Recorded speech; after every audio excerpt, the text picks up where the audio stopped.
এই হিন্দু কথার পরিপ্রেক্ষিতে তাদের মাথায়, তাদের গলায় 3টে করে গুলি করে মারা হয়েছে।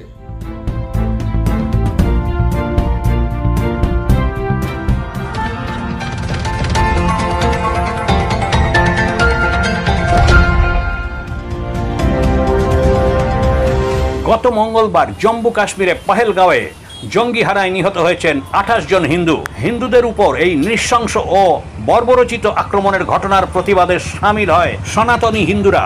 বুধবার সন্ধ্যায় বেহালা চৌরাস্তা থেকে ডায়মন্ড হারবার রোড ধরে বেহালা পাটকপাড়া পর্যন্ত এই প্রতিবাদ মিছিলটি পরিক্রমা করে।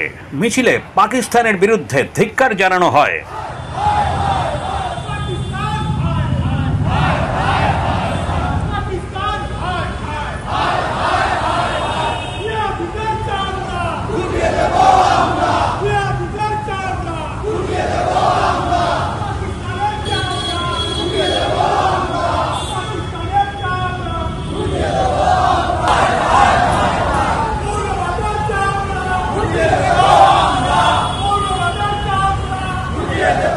হিন্দু সনাতনীদের পক্ষ থেকে সুভাষিস কর বলেন, কাশ্মীরের পেহেলগাঁওয়ে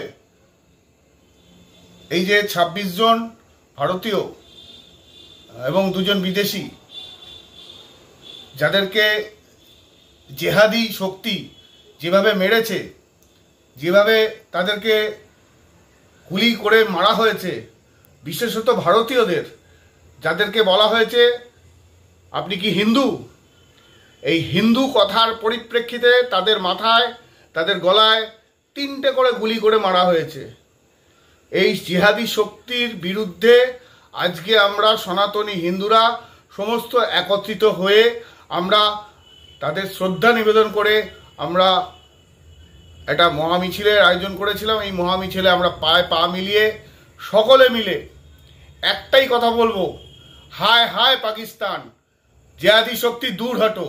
আর এই জিহাদি শক্তি যতটা নোংরামো করেছে তার থেকে 2000 গুণ বেশি নোংরামো তাদেরকে কিভাবে শাস্তি দেওয়া যায়, 2000 গুণ বেশি দোষ শাস্তি তাদেরকে আমরা দিতে পারবো এই আশা রাখি। এবং এই জিহাদি শক্তিকে বলে রাখছি, এবং জিহাদি শক্তিকে যারা সমর্থন করছে, যারা সাপোর্ট করবে মানবিকতার খাতিরে, তারাও রেহাত পাবে না। কারণ একটা কথা আছে, যে দোষ করে, যে যতটা দোষী, যা দোষকে সাপোর্ট করে তারা তার থেকে 4 গুণ বেশি দোষী। সুতরাং ভারতবর্ষে এই মুহূর্তে বৈদেশিক যে জিহাদি শক্তি এবং আভ্যন্তরীণ যে জিহাদি শক্তি, এই দুটো জিহাদি শক্তিকে কি করে নির্মূল করতে হয় একমাত্র ভারতবর্ষের প্রধানমন্ত্রী নরেন্দ্র মোদী জানেন, এবং সেই নরেন্দ্র মোদীজি সেই কাজটা করছেন এবং করবেন। এবং পাকিস্তানকে কি করে নির্মূল করতে হয় সেটাও উনি দেখিয়ে দেবেন। এই লস্কর-ই-তৈয়বা, জামাত, বাংলাদেশ, পাকিস্তান সব কটাকে নির্মূল করা হবে আগামী দিনে, সেটা আপনারা দেখতে থাকুন। বেহালা থেকে পরিমল কর্মকারের রিপোর্ট, এখন দিনকাল নিউজ, কলকাতা।